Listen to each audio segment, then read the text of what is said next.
The year is 1888, and London is a city of contrasts. In Whitechapel, the streets are narrow and shrouded in fog.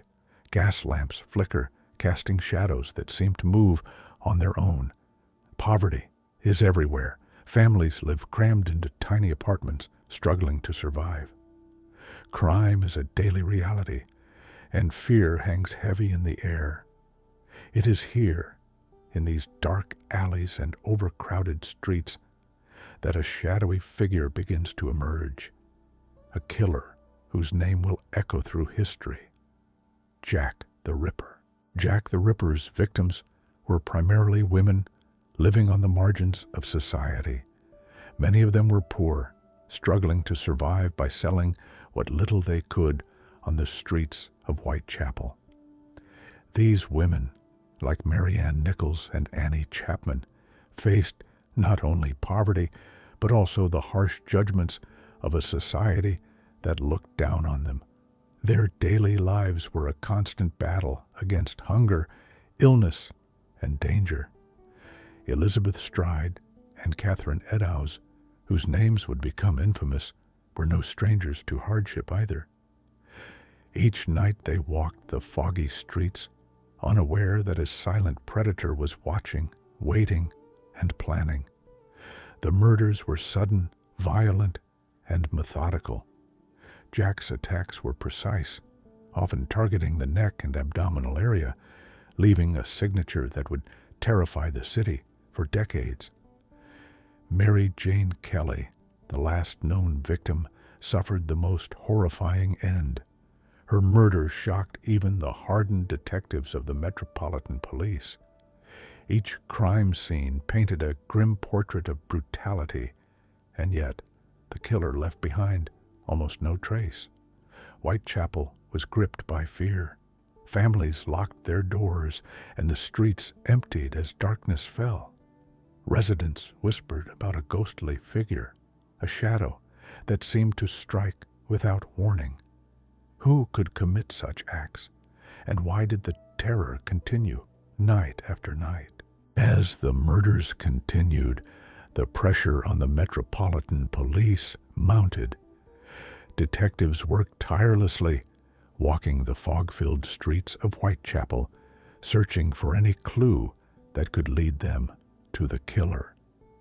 Witnesses were scarce, and those who claimed to have seen something often offered conflicting accounts, leaving the police frustrated and confused. The press quickly seized on the story, sensationalizing each murder to captivate readers. Newspapers printed graphic descriptions of the crimes, letters allegedly from the killer, and wild theories about who Jack the Ripper might be. Headlines screamed horror, stoking fear throughout London. The city became obsessed with the mystery, as every shadow and every stranger on the street could be the infamous killer. Despite the intense investigation, the killer remained elusive. Police conducted house-to-house searches, questioned hundreds of people, and followed countless leads. Yet Jack the Ripper always seemed one step ahead. His cunning and ability to vanish without a trace created a panic that spread through Whitechapel like wildfire. The combination of relentless fear, public hysteria, and media frenzy made this case one of the most infamous in criminal history. As the investigation deepened, dozens of suspects came under scrutiny. Among them were Montague John Druitt, a barrister whose mysterious disappearance coincided with the final murders, and Aaron Kosminski, a Polish immigrant living in Whitechapel who struggled with mental illness. Then there was Walter Sickert, a famous painter whose obsession with the crimes fueled wild theories in both police circles and the press. Each suspect carried a shadow of doubt, yet none could be conclusively linked to the murders. Letters allegedly from Jack the Ripper circulated, taunting both the police and the public. Experts and amateur sleuths have pored over these documents for decades, searching for clues hidden in the handwriting, phrasing, or even the ink used. But the truth remained elusive, wrapped in layers of myth, speculation, and fear. Over the years, new theories have emerged. Some suggest Jack was a doctor or surgeon, given the precision of the attacks. Others speculate he was a member of the upper class, using his social status to evade suspicion.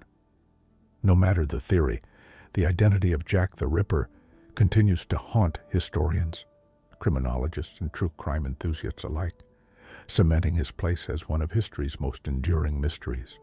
Despite years of investigation, Jack the Ripper's true identity has never been confirmed.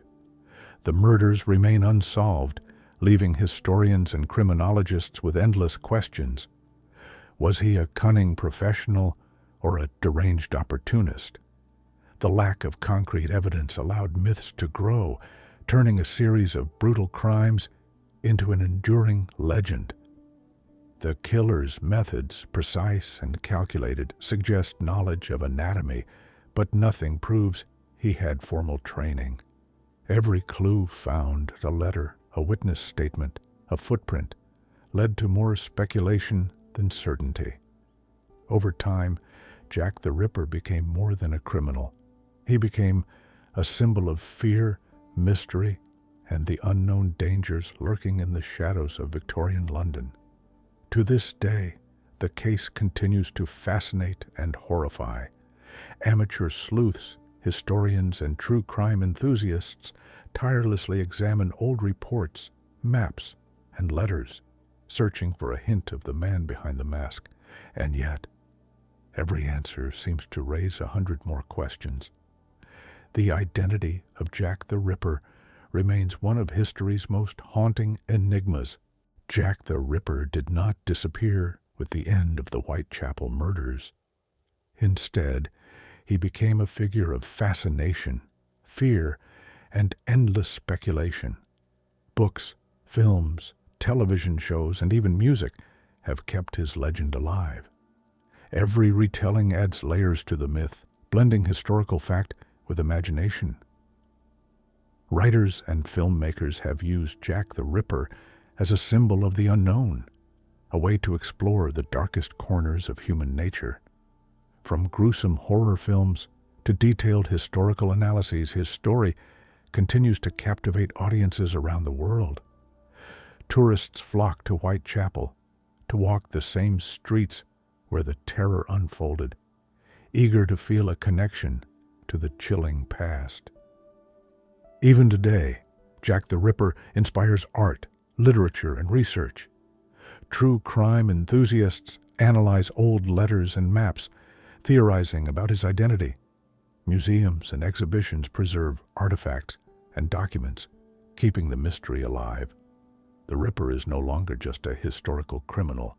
He has become a cultural icon, representing fear, intrigue, and the enduring power of a mystery that refuses to be solved.